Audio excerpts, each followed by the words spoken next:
$20,000. That's what it costs to marry the woman you love in Thailand, they said. But John Russell wasn't just buying a bride. He was buying his way into the most elaborate financial trap he'd ever encountered. What started as a fairy tale romance on the beaches of Ko Samui became a nightmare that would drain his retirement fund and nearly destroy his will to live.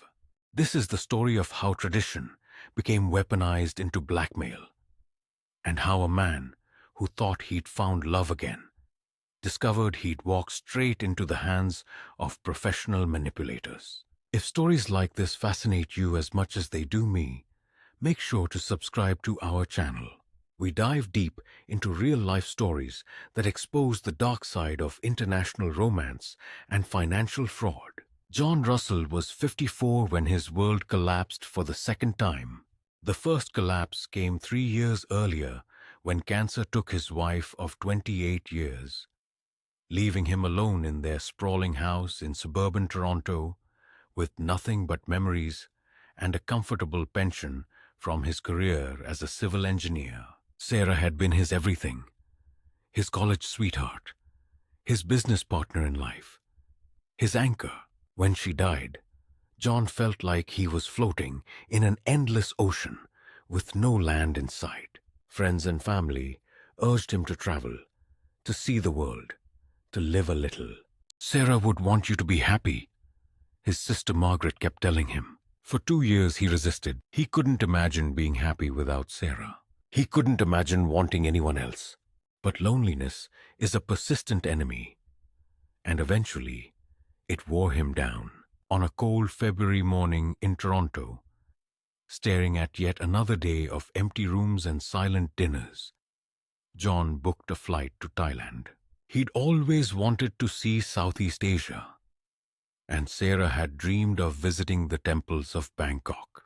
Maybe he could honor her memory by taking the trip they'd never managed to make together. Ko Samui wasn't even on his original itinerary. John had planned to stay in Bangkok for a week, maybe visit Chiang Mai. But a fellow traveler at his hotel mentioned the island paradise in the Gulf of Thailand, and something about the description: pristine beaches, gentle people, a slower pace of life, called to him. Within 24 hours, he was on a plane to Samui, carrying nothing but a small backpack and a heart still heavy with grief. The island embraced him like a warm hug. The turquoise waters, the swaying palm trees, the genuine smiles of the locals. It all felt like medicine for his wounded soul. For the first time since Sarah's death, John found himself sleeping through the night without nightmares. He rented a small bungalow near Chaweng Beach and extended his stay from 1 week to 2, then from 2 weeks to a month. He wasn't ready to go back to the emptiness of Toronto.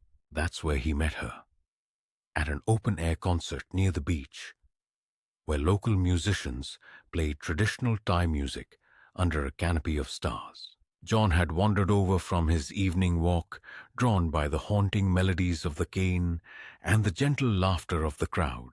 He found himself standing at the edge of the gathering, not quite part of it, but no longer alone. "Beautiful music, isn't it?" The voice came from beside him, accented but clear. John turned to see a woman in her early 30s, petite and graceful, with long black hair that caught the moonlight. She wore a simple sundress and had the kind of natural beauty that didn't need enhancement. But it was her eyes that caught him. Warm, intelligent, with just a hint of sadness that seemed to mirror his own. "Very beautiful," John replied. And for the first time in years, he wasn't just talking about the music. "Are you from here?" "Born and raised," she said with a smile. "I'm Rangnapa, but my friends call me Ning. And you're definitely not from around here." There was no judgment in her voice, just gentle curiosity. They talked through the entire concert, and when the last note faded into the tropical night, John realized he didn't want the conversation to end. Ning seemed to understand his reluctance to part ways. There's a little cafe that stays open late, she suggested. They make the best mango sticky rice on the island. That cafe became their place. Over steaming cups of Thai coffee and plates of sweet dessert, John found himself opening up to this stranger in ways he hadn't expected. He told her about Sarah, about the cancer, about the loneliness that had driven him halfway around the world. Ning listened without trying to fix anything, without offering empty platitudes. She shared her own story. A failed marriage to a Thai businessman, the struggle to support her aging parents, her job as a tour guide that barely paid the bills. We're both refugees from broken dreams, she said at one point. And John felt something inside his chest loosen for the first time in months. Take a moment here and pause the video. Look at what I've told you so far about John and Ning's meeting. Write in the comments what seems suspicious to you at this point in the story. What details make you wonder if everything is as innocent as it appears? I'm curious to see if you're picking up on the same red flags that John missed in those early days. What happened next felt like a miracle to John. Ning began showing up everywhere. At his favorite breakfast spot, on the beach where he took his morning walks, at the little bar where he'd started having his evening beer. She always seemed surprised to see him, always had a perfect excuse for being there. I was just showing some tourists the sunrise spot. Or, my friend works at this restaurant. John never questioned these coincidences. He was too grateful for the company, too hungry for connection to analyze the probability of their frequent encounters. Within a week, they were inseparable. Ning took him to hidden beaches that tourists never found, to local markets where the real people of Ko Samui lived and worked, to temples where monks blessed their growing friendship. She introduced him to her culture with genuine pride, teaching him basic Thai phrases, explaining the significance of various traditions, sharing stories of island life that made him feel like an insider rather than just another foreign visitor. But it was the small intimacies that truly hooked John's heart. The way Ning remembered that he liked his coffee strong, but not bitter. How she'd pick up a shell on the beach because it reminded her of something he'd said. The gentle way she'd correct his pronunciation of Thai words, her hand briefly touching his arm as she demonstrated the proper tone. These weren't grand romantic gestures. They were the building blocks of genuine affection. Or so John believed. The first red flag came disguised as vulnerability. They were sitting on the beach one evening, watching the sunset paint the sky in shades of orange and pink, when Ning grew quiet. John had learned to recognize her moods by then, and something was troubling her. "What's wrong?" he asked, taking her hand. The gesture still felt new enough to send a small thrill through him. "It's my parents," she said, not meeting his eyes. "They've been asking about you." John's heart skipped. In his grief-clouded mind, this felt like progress, like acceptance. "What have you told them?" "That you're kind, that you make me happy." She paused, and when she looked at him, her eyes were bright with unshed tears. "But they worry, John. They think you might leave, like the other Farangs who come here and break hearts." The word Farangs, foreigners, hit John harder than he'd expected. It was the first time Ning had really acknowledged the gap between their worlds, the fundamental difference in their situations. He was a wealthy Canadian on an extended vacation. She was a local woman whose livelihood depended on the tourism industry. Of course her parents would be worried. "I'm not going anywhere," John said.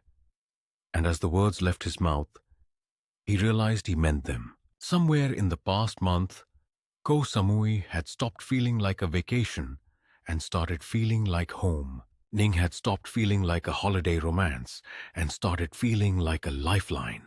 But the conversation planted seeds of doubt that would grow in the weeks to come. Ning began dropping hints about her family's financial struggles, medical bills for her father's diabetes, repairs needed on their house, her younger brother's school fees. She never asked John for money directly, but she painted vivid pictures of hardship that tugged at his heartstrings and his wallet. In Thailand, when a man loves a woman, he shows respect to her family. She explained one evening as they walked along the beach. It's not about money exactly. It's about showing that you can provide, that you're serious about the relationship. John nodded, filing away this cultural information. He wanted to do right by Ning and her family. He wanted to prove that he wasn't just another tourist looking for a temporary thrill. When Ning mentioned that her mother needed medication that cost $300 a month, John didn't hesitate to offer help. When her brother's motorcycle broke down and he needed $800 for repairs to get to school, John transferred the money without question. Each time Ning protested, "I can't ask you for this," she'd say, tears streaming down her face. "It's too much." But John insisted. He had the money, and he had found something worth spending it on. The happiness of the woman who had brought light back into his world. Besides, these weren't gifts to Ning directly. They were investments in her family's well-being. Acts of service that proved his commitment and respect for Thai culture. The amounts grew larger. Ning's father needed surgery, $1,500. The family house required urgent repairs before the rainy season, $2,000. Each crisis seemed to arise just as John was starting to feel comfortable with their relationship. Just as he was beginning to believe that maybe, at 54, he could find love again. Looking back, John would realize that he'd been expertly managed from the very beginning. But in those sun-soaked weeks on Ko Samui, he saw only what he wanted to see. A beautiful, kind woman who needed him, who appreciated him, who made him feel vital and masculine and necessary again. The money felt like a small price to pay for the return of hope to his life. The trap was closing around him, but John Russell was too intoxicated by possibility to notice the walls pressing in. 3 months into his stay on Ko Samui, John's world had completely reorganized itself around Rungnapa. His small bungalow near the beach had become their shared space. Though Ning officially still lived with her family in a village 20 minutes inland, she'd moved in gradually, first leaving a toothbrush, then some clothes, then her laptop for her online tourism business. John loved the domesticity of it all, the way his space felt alive again with another person's presence. By this point, John had sent nearly $10,000 to help with various family crises. Each emergency had been presented with perfect timing and irrefutable logic. Ning's mother had been hospitalized with pneumonia, just as John was feeling guilty about spending so much on his extended vacation. Her brother's tuition was due exactly when John had received a particularly large pension payment. The roof repairs became urgent right after a violent thunderstorm that John had witnessed himself, lending credibility to the need. But it was more than financial dependence that bound John to Ning. She had become his translator, his cultural guide, his social coordinator. Without her, he realized he'd made virtually no other connections on the island.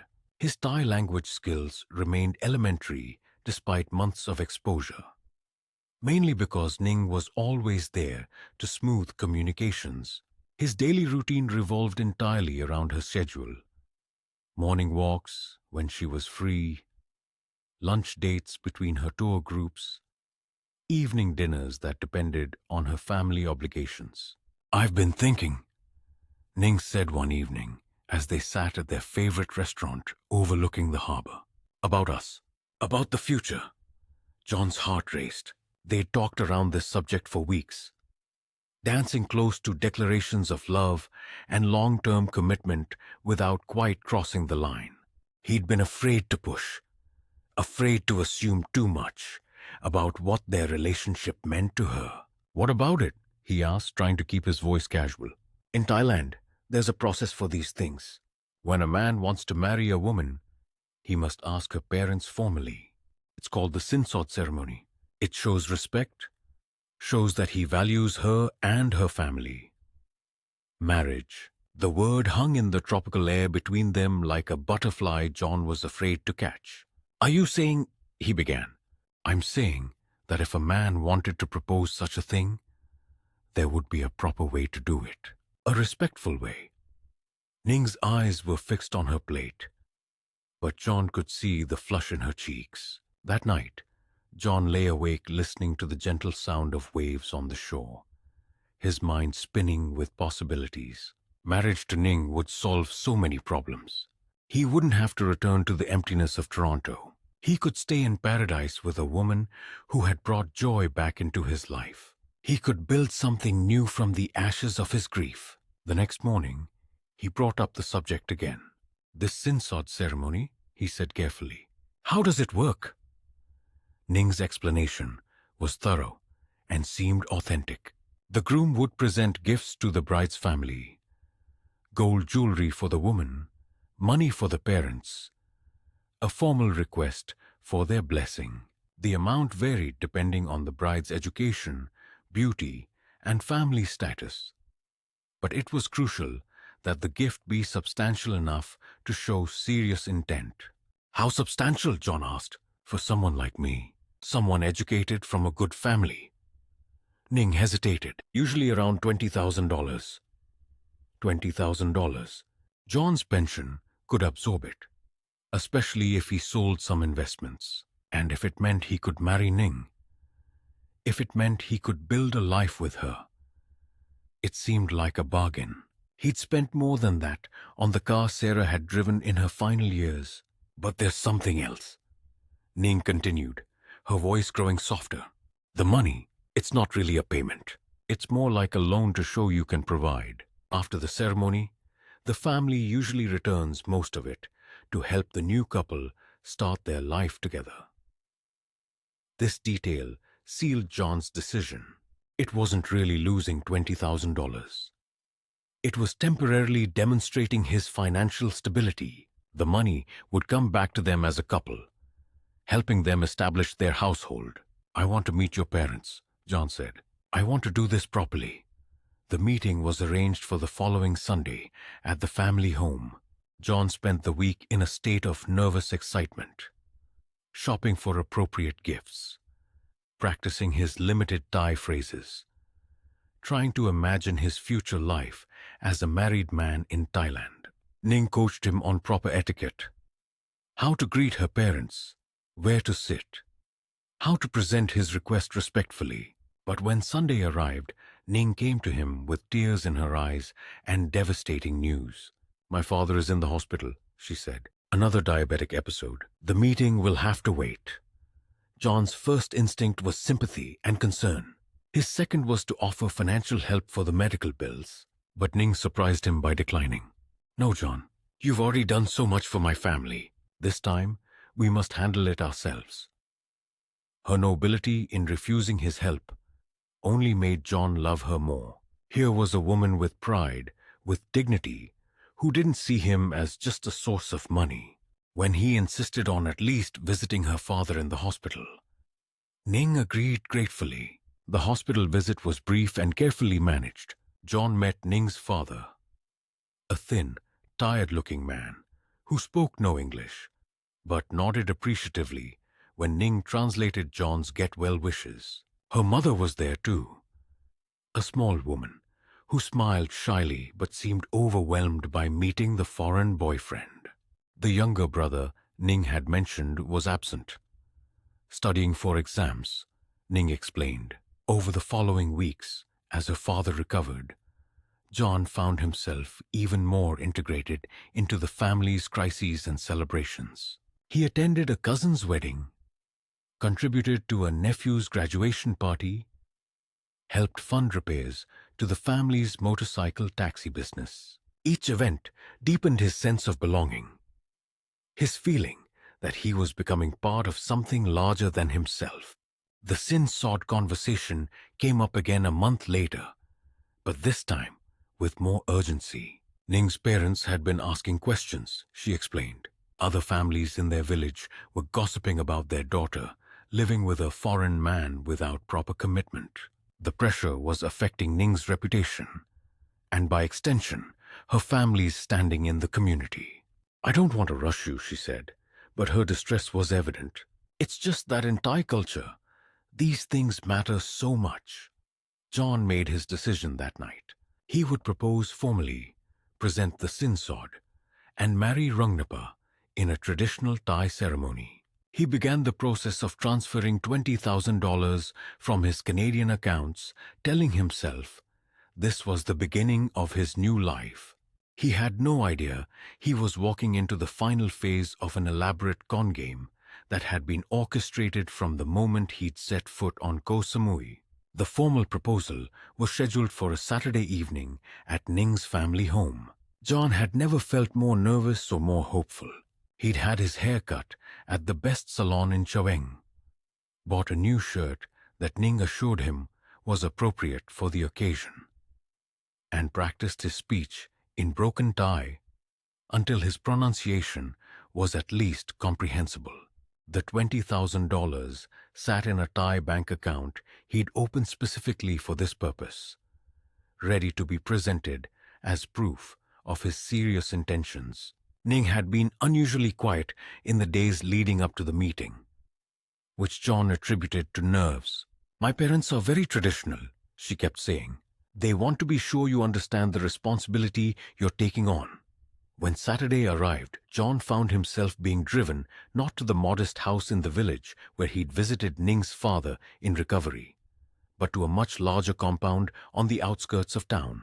My uncle's house, Ning explained when John looked confused. For important family meetings, we gather here. The house was impressive. A modern two-story building with luxury cars in the driveway and expensive furnishings visible through the windows. John felt a moment of unease. This level of wealth didn't match the story of financial struggle that had characterized his relationship with Ning's family. Ning, he said as they approached the front door, I thought your family was having money problems. This doesn't look like... John, please, she interrupted, her voice sharp with stress. Don't embarrass me in front of my relatives. In Thailand, we don't discuss money the way you do in Canada. Inside, John was introduced to more family members than he'd known existed. There was Uncle Somchai, who owned the house and apparently several businesses on the island. Aunt Meili, who wore gold jewelry that could have funded a small business. Ning's cousin Kemen, who worked in Bangkok and drove a BMW. The modest, struggling family John had been supporting seemed to have vanished, replaced by prosperous relatives who looked at him with calculating eyes. Ning's parents were there too, but they seemed different in this setting. More formal, less warm than during his hospital visit.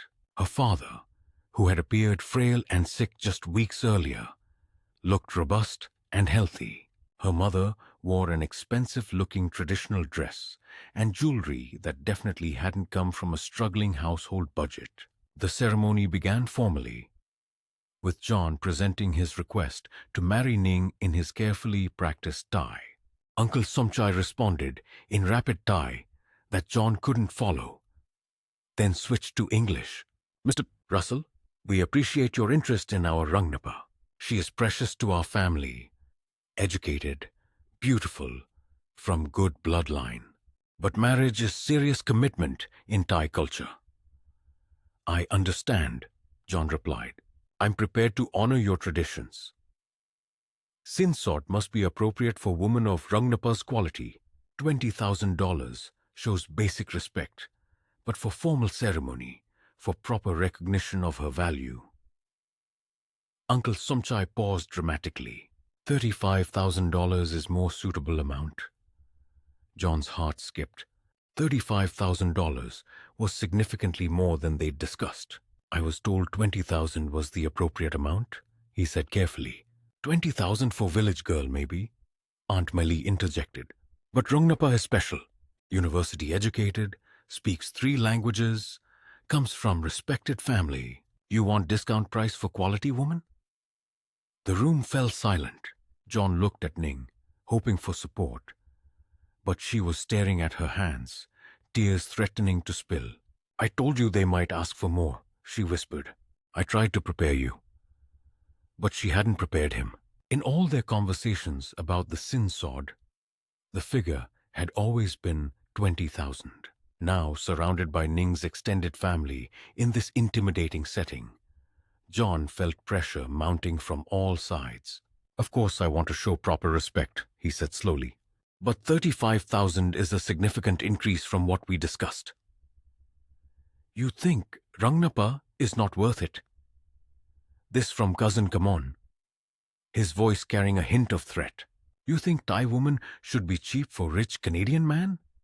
The conversation continued for another hour, with various family members taking turns explaining why the higher amount was not just appropriate but necessary. They had researched John's background, they said. They knew about his pension, his house in Toronto, his financial situation. $20,000 was insulting for a man of his means proposing to a woman of Ning's caliber. John found himself agreeing to the $35,000, though something in his gut was screaming warnings. The family's sudden wealth, their detailed knowledge of his finances, the pressure tactics. None of it felt like the respectful tradition Ning had described. But when he looked at Ning, saw her tears of what he interpreted as relief and happiness, his doubts faded. He loved her. He wanted to marry her. If this was what it took to honor her culture and secure their future together, he would find a way. That's when Uncle Somchai dropped the final bombshell. 35,000 is for sin-sod ceremony, but for wedding preparations, for proper celebration that shows respect to community, additional 15,000 will be needed. Total $50,000 paid before ceremony can be scheduled. $50,000. The number hit John like a physical blow. That was more than a year of his pension, a significant portion of his life savings. But as he looked around the room at the expectant faces, as he saw Ning crying into her hands, he realized he was trapped. Refusing now would mean losing Ning, losing face, possibly losing his safety in a room full of her male relatives who were looking increasingly unfriendly. I need some time to arrange that amount, John said finally. Of course, Uncle Somchai replied smoothly. We understand. These things take time, but until payment is received, no wedding plans can begin. Is family tradition. As they drove home that night, John felt like he was drowning. $50,000 was beyond what he could easily access. He would have to sell investments, possibly remortgage his house in Toronto, and something about the entire evening felt wrong. The surprise relatives, the double demands, the pressure tactics. Ning, he said as they reached his bungalow, this doesn't feel right. The amount keeps increasing. Your family seems much wealthier than you told me, and you think I'm lying to you? The fury in Ning's voice shocked him. You think my family's trying to cheat you? I didn't say that. I just think maybe there's been some miscommunication. There's no miscommunication, John. This is Thai culture. This is how we do things. If you don't want to respect our traditions, maybe you should go back to Canada. The fight that followed was their first real argument, and it was brutal. Ning accused John of being cheap, of not truly loving her, of treating her like a bargain-hunting tourist buying souvenirs. John tried to explain that it wasn't about the money, but about the changing parameters and the pressure tactics. But every word he said seemed to make things worse. By morning, Ning was gone. She left a note saying she needed time to think, time to decide if she could marry a man who didn't respect her family or her culture. John was left alone with his doubts, his fears, and a growing suspicion that the woman he loved might not be who she seemed to be. That suspicion was about to become a devastating certainty. The next 3 days were torture for John. Ning wouldn't answer his calls or respond to his messages. Her absence from the bungalow felt like a preview of the emptiness that would consume his life if she left him. He found himself walking the beaches they'd explored together, eating alone at restaurants where they'd shared intimate conversations, wondering if his skepticism had cost him the only happiness he'd found since Sarah's death. On the fourth day, desperation drove him to action. He would go to her family's village, apologize for his doubts, and commit to the full $50,000. Love required sacrifice, and he was prepared to sacrifice whatever it took to win Ning back. But when he arrived at the address Ning had given him for her family home, he found nothing but an empty lot overgrown with weeds. A neighbor, speaking broken English, told him no family named Rangnappa had ever lived there. Confusion turned to panic as John drove around the village, showing Ning's photo to anyone who would look. Most people shook their heads or shrugged. A few recognized her face, but not as a local resident. "She come here sometimes," one elderly woman told him, "with different Farang men. Always different men." The words hit John like a sledgehammer. Different foreign men, always different men. The implication was clear, but John's mind refused to process it.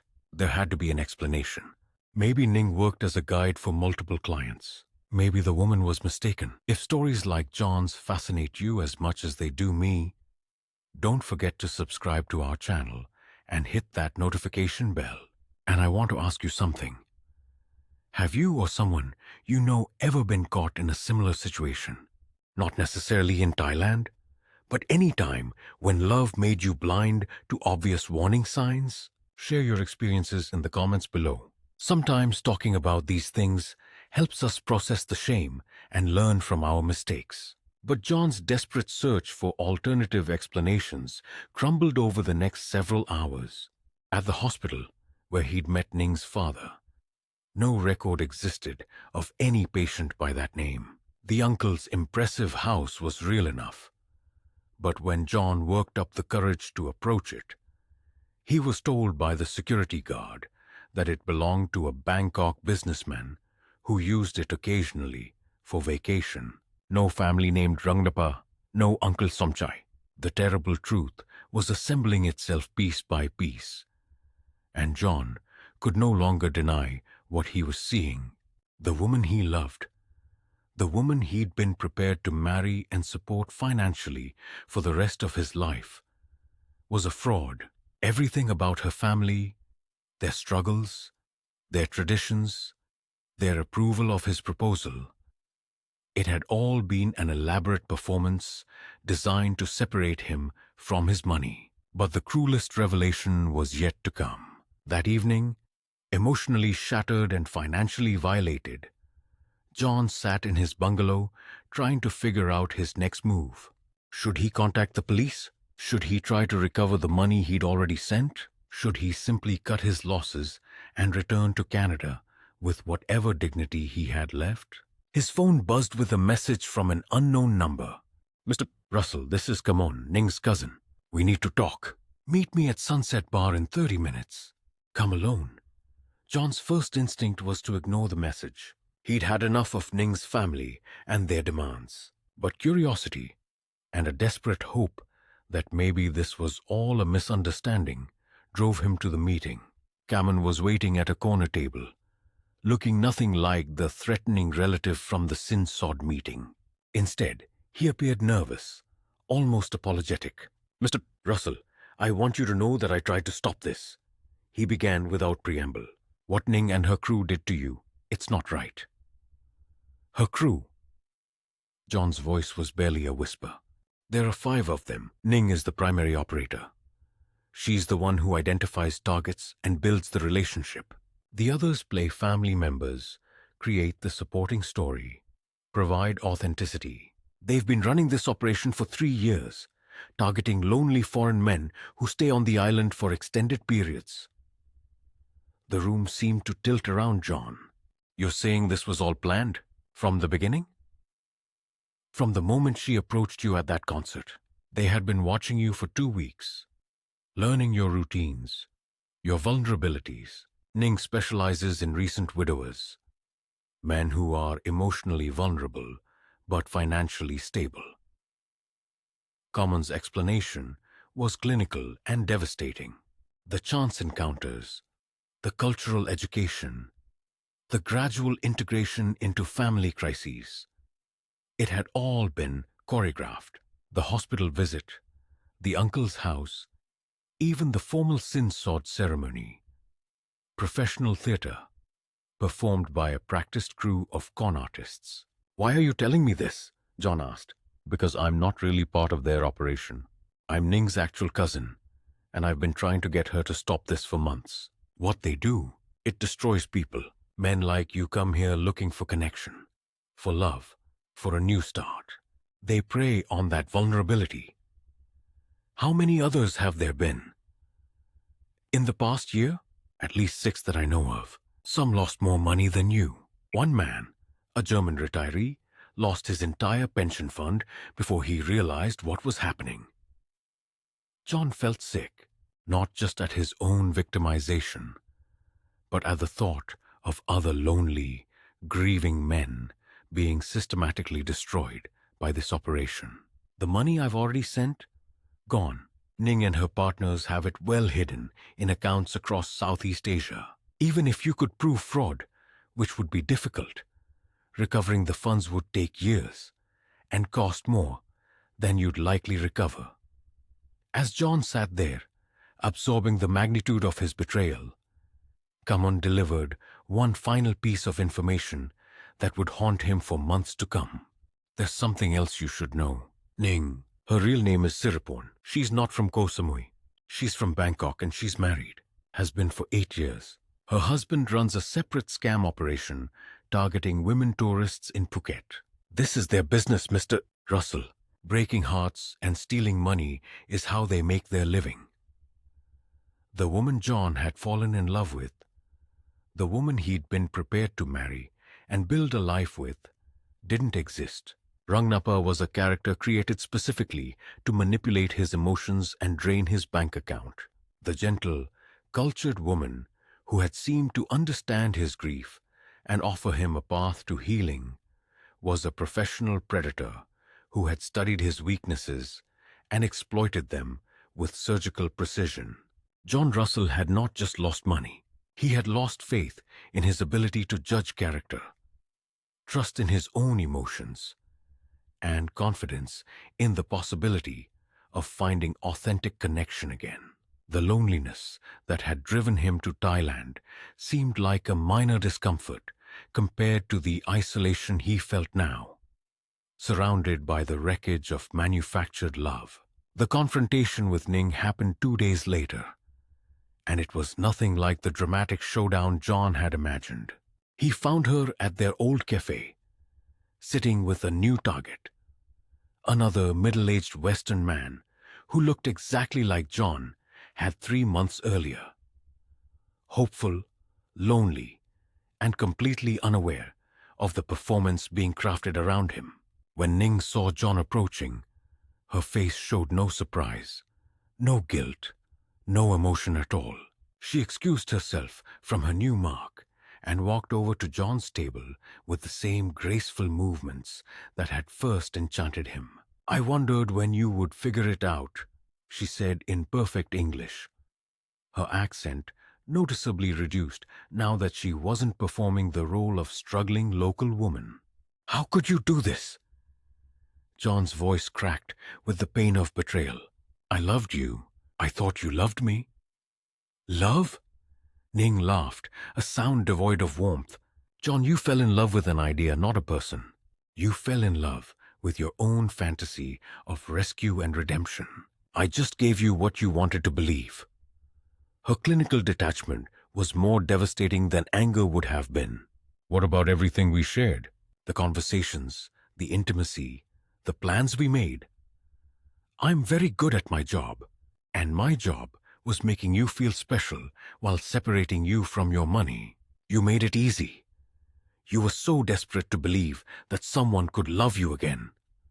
The cruelty of her words was intentional, John realized. She was trying to hurt him, to make him feel foolish for ever believing in their connection.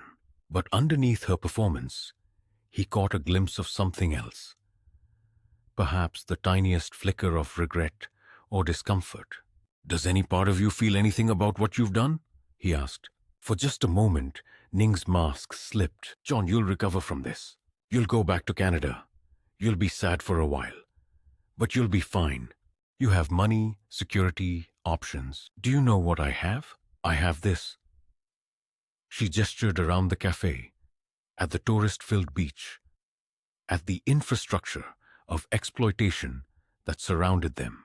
"This is my economy. This is how women like me survive in a world that gives us very few choices."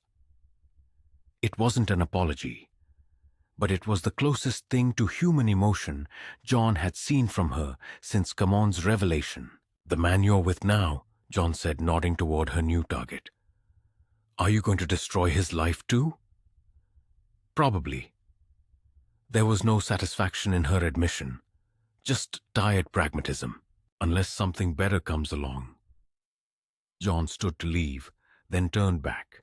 "The money doesn't matter, Ning, or Siripon, or whoever you really are. What matters is that for 3 months you made me believe I could be happy again. Then you made me believe I was a fool forever hoping. That's the real theft. Not the money, but the hope."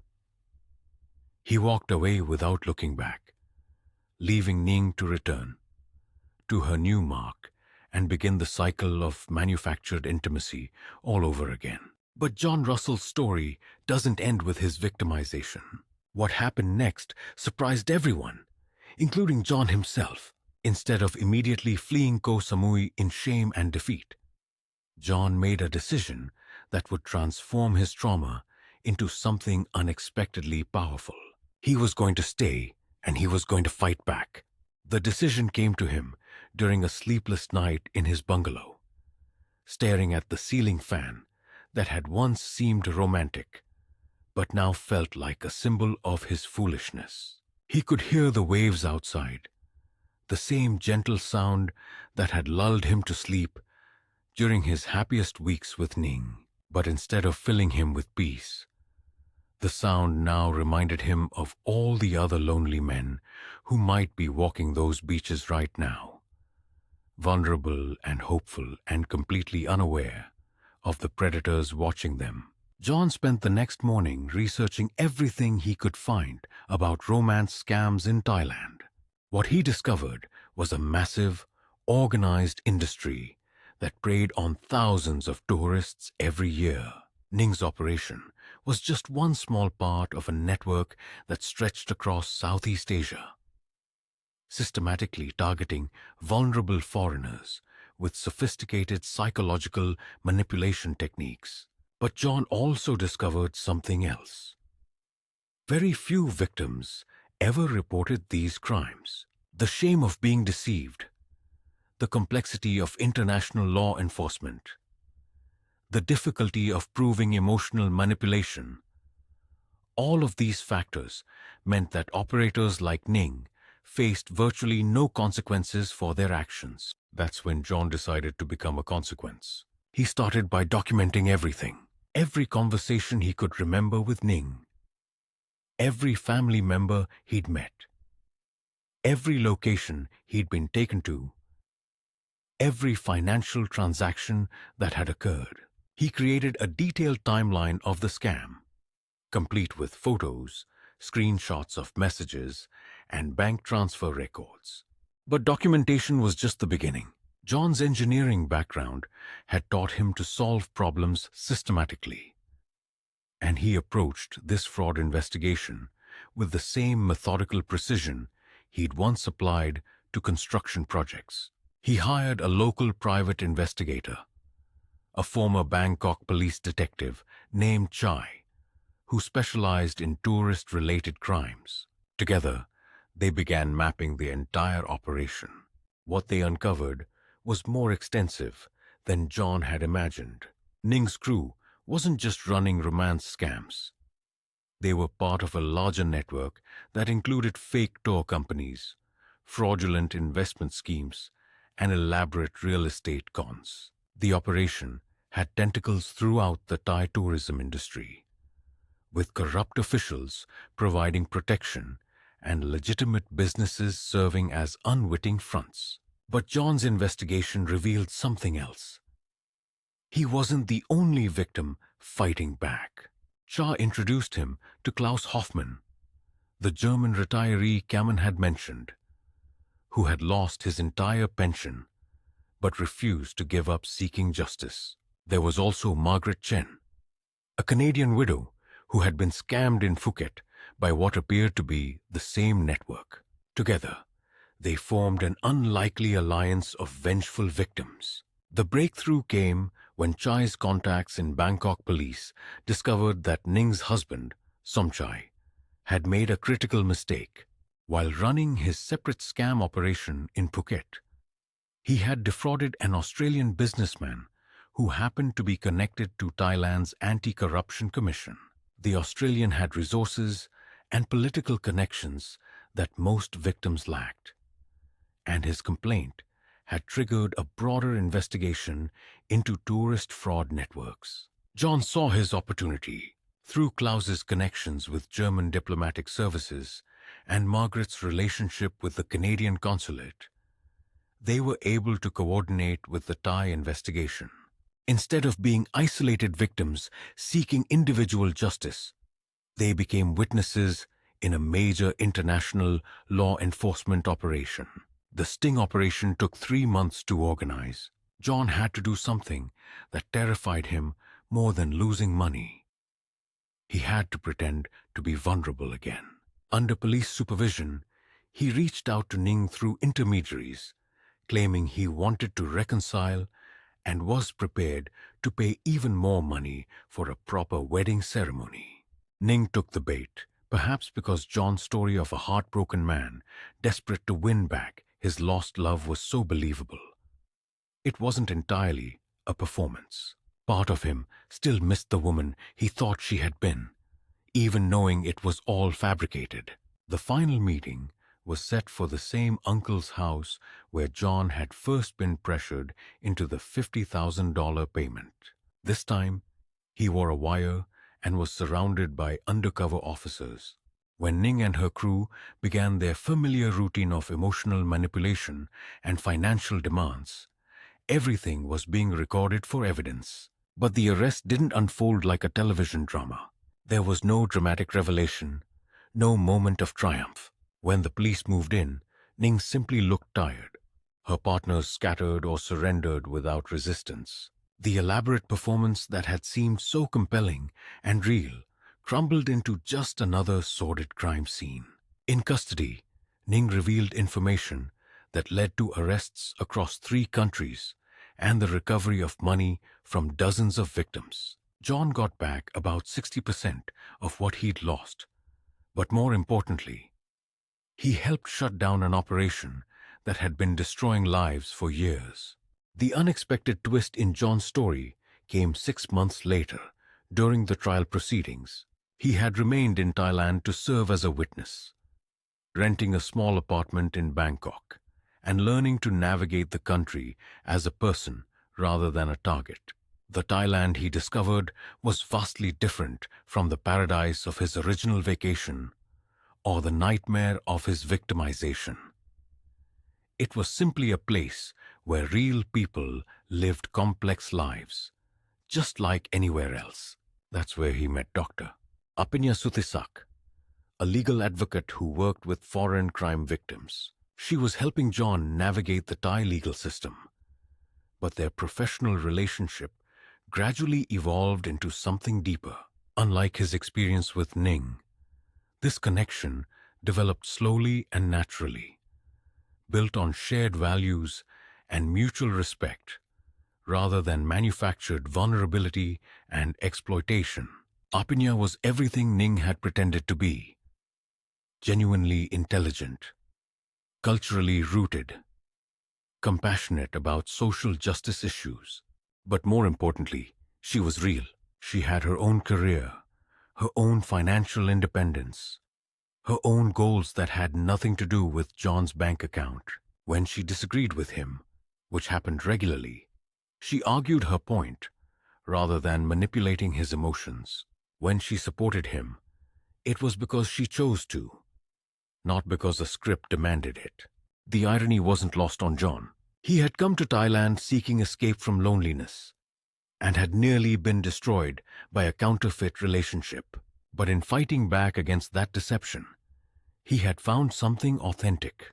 A year after his first arrival in Thailand, John made a permanent move, not to Ko Samui, with its painful associations, but to Bangkok, where he started a consulting business, helping other expatriates navigate legal and cultural challenges. His experience as both victim and survivor gave him unique insights into the vulnerabilities that predators exploited. John and Apinya married 2 years later, in a small ceremony that honored Thai traditions without the theatrical manipulation of sin-sought payments. Her family welcomed him not as a financial resource, but as a partner who had proven his commitment through actions rather than money. The wedding cost less than $1,000 and felt more meaningful than the elaborate fraud he had nearly bought into.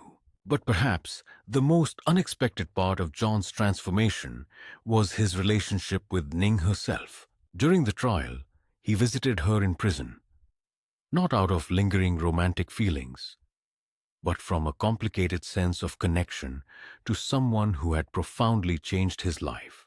"Do you ever regret it?" he asked during one of these visits. "Regret what? Getting caught?" Ning's defenses were lower in prison, her performance unnecessary. "Regret the choices that led you here. Regret hurting people who genuinely cared about you." She was quiet for a long time. "I regret that I was good enough at pretending to care, that I sometimes forgot I was pretending." It wasn't the apology John had expected, but it was perhaps more honest than anything she had said during their entire relationship. Ning served 3 years in prison before being deported to her home province. John heard later that she had used her language skills to get work with an NGO helping rural women develop legitimate business opportunities.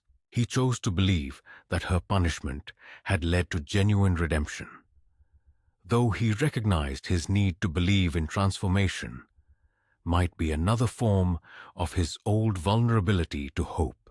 5 years after his first trip to Thailand, John Russell looked back on his journey with emotions too complex for simple categorization. He had lost money, dignity, and faith in his own judgment, but he had also gained a deeper understanding of human nature, including his own. He had learned that vulnerability could be either a weakness that predators exploited or a strength that allowed genuine connection.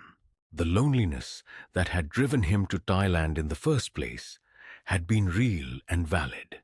The desire for companionship, for meaning, for a second chance at happiness. These weren't character flaws to be ashamed of.